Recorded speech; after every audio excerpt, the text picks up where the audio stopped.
Welcome back, darlings. In this week's video, I'm talking to you about another darling of the detailing industry. Not me, no, that's right, it's Bilt Hamber Touch-Less V2. People are going absolutely gaga for this, and I want to find out why.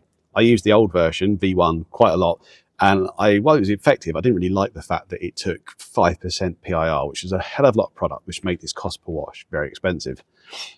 I want to see what the hype's about here, but there's no point testing it in isolation, so we're going to put it up against another sugar-based snow foam, Garage Therapy Snow V2, and for some things to compare to, Koch Chemie Active Foam. Let's see how we get on, shall we? Okay, we're going to start off with the Garage Therapy Snow V2, and that's at 2% PIR.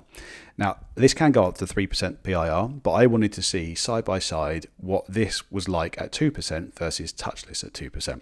Now, touchless at 2% PIR is its maximum dilution rate compared to the 5% of the old version. You use a much less product now, but also it's about the same sort of price, so it's very good value for money now. And then from the active foam point of view, I'm doing it as 100 ml in the bottle, which I think works out to 0.8% PIR. Well, that's mainly because that one doesn't matter so much about panel impact ratio. It's just you put a bit in the foam lance and use it. So we're going to let this dwell for about 5 minutes. I'm interested to see how they cling on and what the different foams are like. And I'd say they're all kind of broadly similar in terms of how they dwelled, and the foam consistency is broadly the same as well, and they wetted out the panel in much the same way. This is an indicative test rather than a definitive test, and by that I mean it will give you an indication to how this product performs, but it won't tell you this is how it's going to be like every single time, because it's only tested on one car in one set of conditions, and it's important to bear that in mind. Whatever you see here may not always be the case, but it's a good indication that this is what it will be like. Okay. Now we're getting to the point of rinsing it off. So let's see. This is with the Nilfisk P200 and the 40 degrees quick release nozzle in there. And you can see I'm trying to keep it fairly even and consistent in how close I am to the paintwork. Already, I can see that the touchless has had a bigger impact, especially on that bottom part of the dirt, than the Garage Therapy did. But you can see when it was dwelling, it was a really even coverage all the way down. Now, from this angle, you can't quite tell what the active foam is like. So once it's finished rinsing off here, I'll bring us in a little bit closer. As you can see here, this is the Garage Therapy Snow V2. It's a bit streaky and it hasn't taken off as much. Now, this is the Touchless V2. Can you see the difference between the two sides there? There's no runs. It's incredible.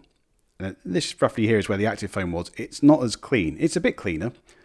But it's not that it's not done anything, because you see here, this is where it stopped, and I didn't apply anything and just did the pressure washer rinse. So there is a difference.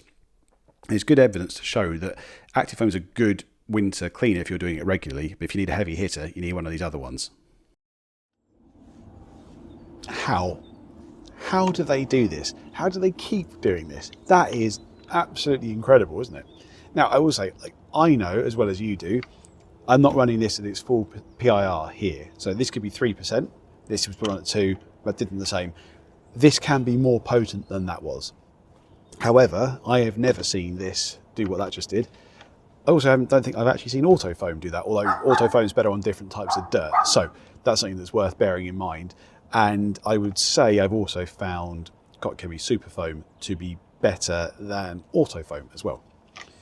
But that, to me, is getting pretty close to things like Garage Therapy Decon and VB. And in some cases, that could beat both Garage Therapy Decon and Koch Chemie VB, the mildly caustic cleaners. It really depends on what sort of dirt you're tackling. If it's loads of motorway grime, then the more surfactant-heavy ones that aren't the sugar-based ones, I think, do better work. However, if you're washing your car anywhere between 1 week to 2 months, which is pretty frequent, I would be amazed if you ever got in a situation where touchless wasn't going to beat it. Now, as I said, indicative test. Haven't tested all the scenarios, haven't tested lots of different types of dirt, haven't tested that at its full ratio. These two are about pH 11 to 12 when they're on the panel, kind of hard to tell with the litmus paper, could be 10, you know. And active foam is much milder, it's like a pH 9.5. So I'd never expected that to be as good, but it was interesting to see how much better these ones were. I hope you found that interesting. I certainly did. If you're interested in seeing how good Koch Chemie Super Foam is, have a look at this video. And if you want to see a bit more about how I tested Garage Therapy Snow V2, check out this one. And if anything else, down here to subscribe. Links to everything in the comments. See you in the next one.